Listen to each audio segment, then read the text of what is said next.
Hello guys, welcome back with me again in this channel. On today's tutorial, I'm gonna show you how you can create oblique shake effects to your videos in CapCut. So in here, just add your clips and click on the transition box and add the oblique blur transition under the blur category.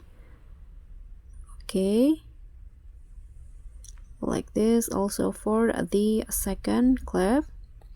And after that, go to animations on the second clip here, animation, then combo, then select the popping candy.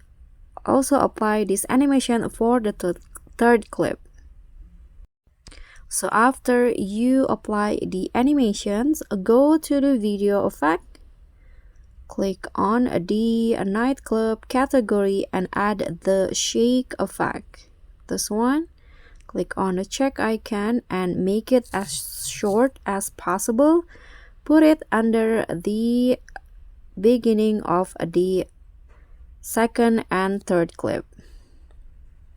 Okay, I'm going to duplicate it and put it under the third clip.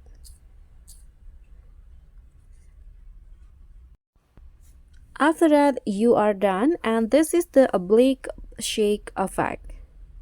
So that's all from me. Thank you so much for watching. Don't forget to like, comment, and subscribe, and also click on thanks. Bye!